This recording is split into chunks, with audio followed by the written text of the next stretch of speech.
Chapter 3. Bullet leaned his shoulder against the cinder block wall of the broad corridor leading down to the cafeteria and watched. They moved on past him like a human river, like a herd of cattle heading for the feed troughs. If you knew how to look, you could see the order within the mass. They moved in groups. Jocks announced themselves by their heavy white letter sweaters with a big red W sewn onto the back, even in this heat. He saw Ted Basin, the football player, with his latest girl. This one was one of the eggheads, he noticed. Eggheads were marked out by their long hair, boys and girls, and the way their girls didn't hang on to them. They were always talking, mostly arguing. Negroes, blacks that wanted to be called now. Black is beautiful was the slogan. Black is black, and that's about all there is to say about that, Bullet thought. They stuck together, heads like a field of black puffballs with afro cuts, guys and girls, laughing, touching one another with arms around or with punches and slappings, calling out and hee-hawing. Even the winds had their own look, rabbity around the eyes. When the corridor had emptied, Bullet drifted into the cafeteria. He liked the way the room was divided almost exactly in half between tables of Negroes and tables of whites. They could pass laws and more laws about integration. They could close down the Negro schools and take white-only signs off doors. But it didn't change things. Bullet ran his eyes over the tables, looking for an empty seat. He didn't care where he sat or who he sat with. He sat anywhere he wanted to. Nobody invited him. He was never unwelcome, and that was about exactly the way he wanted things. That day, he slid into the bench beside Jackson and Tommy across from Cheryl and Lou. They looked up to greet him, but went on with their conversation. Bullet pulled his sandwiches out of the paper bag. Tommy he'd known forever. Tommy was a senior now, editor of the paper, with his shoulder-length curly red hair held off his face by a bandana worn like an Indian headband, but Bullet remembered him as a plump boy back in grade school. They'd been in the same grade until Bullet flunked back a year. Tommy had gotten tiresomely liberal during high school. They were all tiresomely liberal these days, gathering up causes like little kids picking up shells and stones at the beach, all excited and thinking how new and wonderful it was, waiting to find the stone that was magic. Bullock suspected the one that would make the brilliant get their names printed in history books. But they never read the history books and figured out what happened to a lot of people just like them. Nothing at all, at best, and getting wiped out at worst. Tommy was still okay. He did some thinking. Jackson, Tommy's sidekick for a couple years now, as well as one of the assistant editors on the paper, was tall, lean, lazy kid. Bored most of the time and looking for something to stir up. Boring all the time, Bullet thought. Jackson didn't care for Bullet, but didn't have the nerve to do anything about it. The girls, Lou and Cheryl, weren't exactly their girls, weren't exactly not their girls. Lou had a crush on Bullet that she didn't bother to conceal. She was soft wavy hair held back with barrettes, big soft blue eyes. He didn't mind her much. Cheryl he respected for all that most of the time she was around he had the impulse to punch her out. She was the loudest of them, and her opinions came right from whatever magazine she'd last read, and she wasn't too good to look at with her squared figure and little piggly eyes. But nobody scared her. Nobody could shut her up. Much as he often wanted to punch her mouth out of commission, little as he enjoyed her company, she wasn't as much of a jerk as most other people. I actually like a tough teacher, Jackson was maintaining, lying through his teeth. Tommy caught Bullet's eye and looked uncomfortable, as long as he knows what he's talking about. Or her, Cheryl insisted. Burn those bras, baby, Jackson said. My bra for your draft cards, she told him. Lay off, Tommy told them. Don't you ever get tired? I don't know why you bother, Jackson. You've had McIntyre. You know he can't be accused of knowing what he's talking about, so this student teacher might be an improvement. McIntyre's mind got lost in 1927, Jackson said. He's a prime example of a burned-out teacher, if he was ever a flame, which I doubt seriously. How old is this student teacher, and how did he ever get stuck down here? Do you have him, Bullet? Tommy asked. Bullet wouldn't know. He sleeps through class, Cheryl reported. You don't? Lou asked. Do you? She looked as if that was something deliciously wicked. Bullet took a big bite of his sandwich and chewed it, staring right back at her but not saying anything, until she blushed and looked away. He had looked at the student teacher about once. He was a weedy-looking, long-haired with pale skin and a little blonde beard about 10 hairs thick hanging down from his receding chin.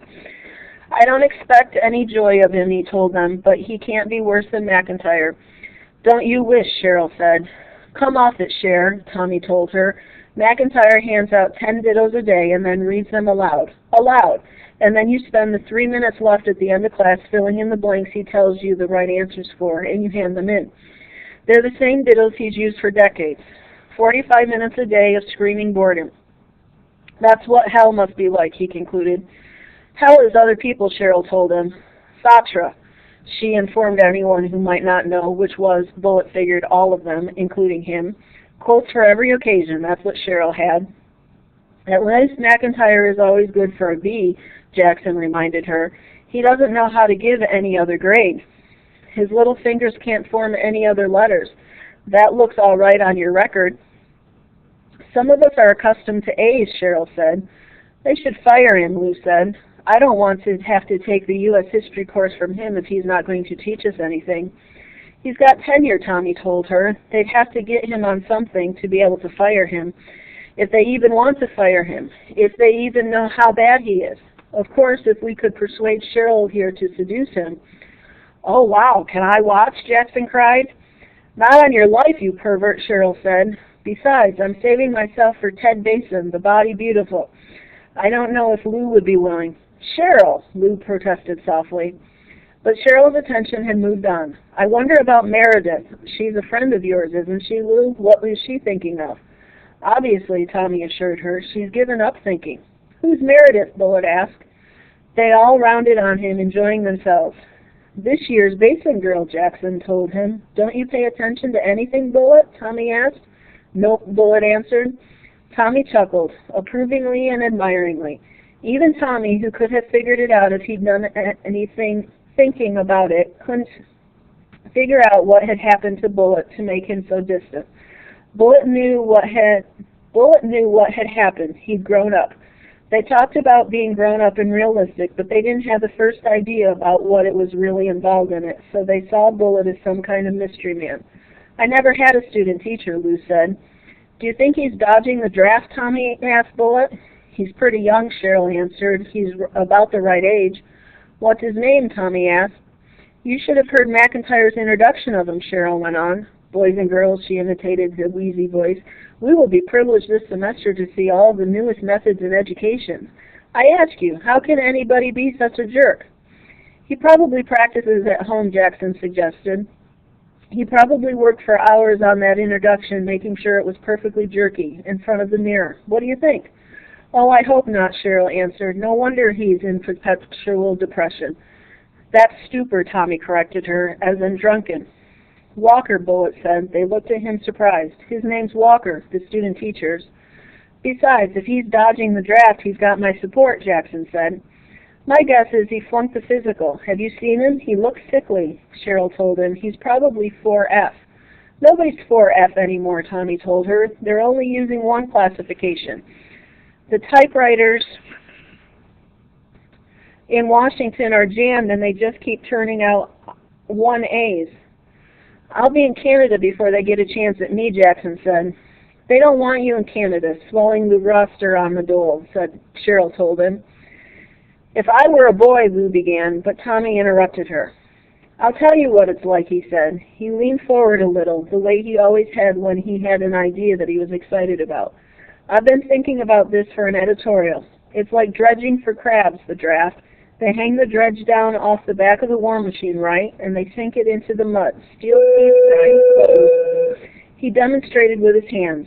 They paid close attention, Bullitt saw, and were all caught in it, just like the crabs, scrabbing around in the steel-toothed cage. Dump it out on board and watch the cannon fodder scrabble around. Get them into baskets and get those lids on tight. That's just what it is. Ship us out in bushel baskets. Ship us back in coffins. What's the difference? We can't do any more about it than the crabs can. He waited for a minute, then looked from face to face. What do you think, he asked, his eyes coming to rest on Bullitt's face. Bullet shrugged, thinking it was okay as far as it went, thinking it would make a pretty good editorial. They'll never let you print it, Cheryl announced. You know that, but it's not a bad metaphor. I think it's excellent, Lou said. I think it's a real good metaphor for the draft. On the nose, Bossman, Jackson added. They were all, Bullet knew, frightened. Fear sat behind their eyes as they looked at one another. Fear for themselves, fear for one another. They really didn't know, Bullet thought, and maybe you had to grow up in a family like his to know what really was worth being afraid of. They said they argued for moral conviction, labeled it an oppressive war, a dirty war, an imperialistic war, a war for the big corporations. But he knew fear when he smelled it. The way he figured it, you were going to die anyway, so why let fear the box you were in when you couldn't do anything about it? Bullet! Lou's eyes caught him again. He wished she wouldn't do that. What do you think? Bullet shrugged and crumpled up the brown bag with the wax paper he'd wrapped his sandwiches in. Bullet doesn't think you know that, Cheryl announced. He's a big champion jock. He's our token jock. Bullet fixed her with a look, and she shut her mouth. Doing things or not doing them because you're afraid, Bullet said. That strikes me as a mistake.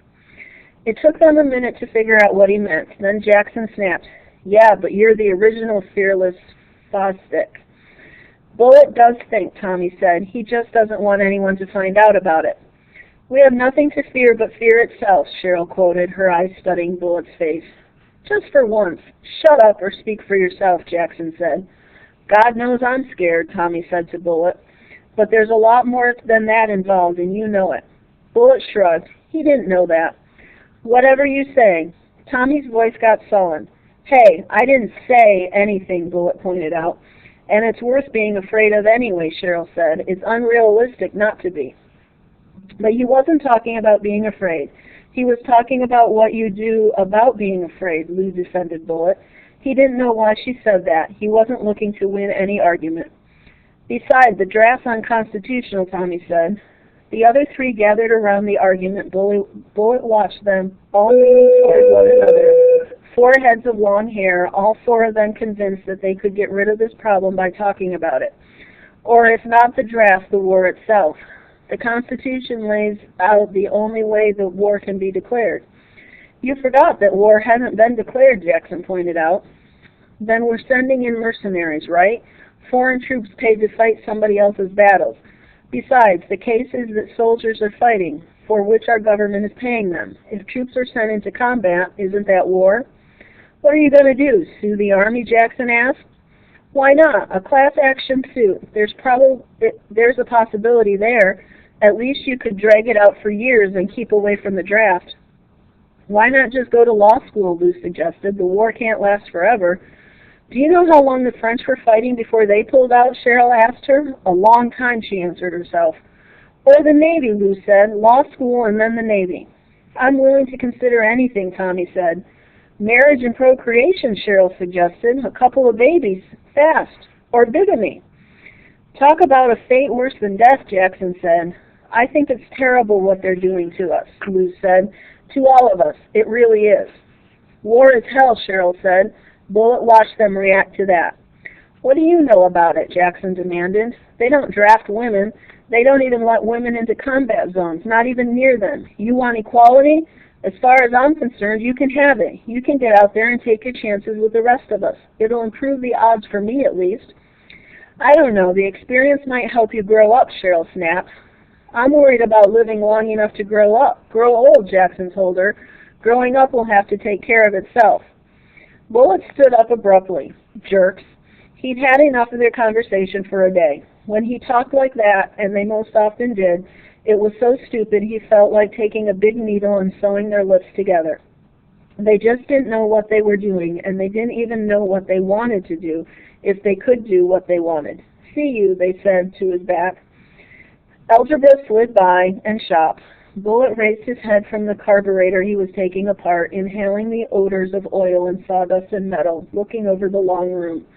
Voices mingled in the clinking of metal. The diagrams were drawn out on movable chalkboard.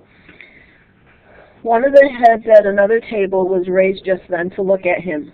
The big head nodded. One big hand went up to scratch the edge of the rolled-up T-shirt in a nervous gesture. Bullet held the eyes but did not respond, and the guy went back to whatever he was doing. This year's test case, and that Bullet could figure out what they were doing, didn't make it any less irritating. They had been going on for years. It started the year he stayed back, 6th graders coming after him, 7th graders too. Rub your nose in the dirt, they'd say, you dummy. He hadn't minded, and if he hadn't won all the fights, especially not at first, he never been the one to call quits. 2 years of it, and it had taken him about that long to figure out what their problem was with him. He wasn't acting the way kids who flunked were supposed to act. After a while, there wasn't anybody who'd come back for a second fight, and then Patrice had asked if he was having the fights he wanted to have or the ones they wanted to have. Things got down to about once a year, then test cases. That was how he'd met Ted Basin, who thought he could con Bullet into going out for football, who wouldn't believe that Bullet just wasn't interested.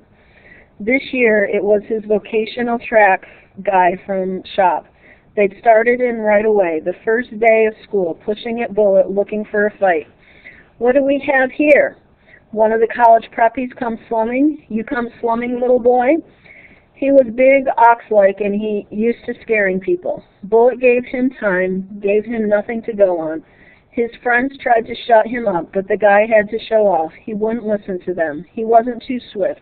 He kept pushing, and when the Negroes on the other side of the big room nudged each other, grinning and murmuring, "Go, Whitey," he didn't even know they were goading him on.